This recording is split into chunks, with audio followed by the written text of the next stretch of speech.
ಬಾಡಿಯನ್ನು declare ಮಾಡಿದ್ದಾರೆ. ಮೂಡ ವ್ಯಾಪ್ತಿಗೆ ಬರೋದಿಲ್ಲ ಅಲ್ಲಿ ಎರಡು ಬೋರ್ವೆಲ್ಗಳು ಲೋ ಲೈನಿಂಗ್ ಇದೆ. ಮಳೆ ಬಂದಾಗ ಅಲ್ಲಿ ಓಪನ್ ಆಗಿದೆ, ಅದು ಕನೆಕ್ಟ್ ಆಗಿದೆ. ಅಲ್ಲಿ ಸ್ಥಳೀಯ ಆಡಳಿತ ಅಂದರೆ ಲೋಕಲ್ ಪಂಚಾಯತಲ್ಲಿ ಅಪ್ಗ್ರೇಡ್ ಆಯಿತು, ಮುನ್ಸಿಪಾಲ್ಟಿಗೆ, ಪಟ್ಟಣ ಪಂಚಾಯತ್ ಅವರ ಆಡಳಿತ ವ್ಯಾಪ್ತಿ ಭೋಗಾದಿ ಆಡಳಿತಕ್ಕೆ ಅವರ ದಿವ್ಯ ನಿರ್ಲಕ್ಷ್ಯದಿಂದ ಅದು ಕಲುಷಿತ ಆಗಿ ವಿಬ್ರಿಯೋ ಕಾಲರ ಅಂತ ಬಂದು ಒಬ್ಬ ವ್ಯಕ್ತಿ ಸತ್ತೋಗಿದ್ದಾನೆ. ಉಳಿದಂತೆ 900ಕ್ಕೂ ಹೆಚ್ಚು ಜನರಿಗೆ ಇನ್ಫೆಕ್ಟ್ ಆಗಿದ್ದಾರೆ. ಅವರಿಗೆ ಟ್ರೀಟ್ಮೆಂಟ್ ಕೊಟ್ಟಿದ್ದೀವಿ. ಅವರು ರಿಕವರಿ ಇದರಲ್ಲಿದ್ದಾರೆ. ಚೀಫ್ ಆಫೀಸರು, ಒಬ್ಬ ಇಂಜಿನಿಯರು ಮತ್ತು ಇನ್ನೊಬ್ಬ ಡೆಫಿನೆಟಾಗಿ it's a local body. It's a local body. MUDA ವ್ಯಾಪ್ತಿಗೆ ಬರೋದೇ ಇಲ್ಲ ಅದು. ಹೌದೌದು.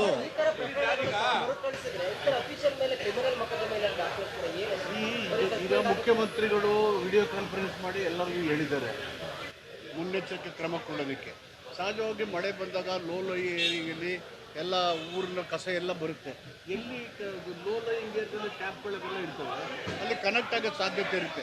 ಅವರು ಮುನ್ನೆಚ್ಚರಿಕೆ ಕ್ರಮ ಸ್ಥಳೀಯ ಆಡಳಿತ ತರಬೇಕು.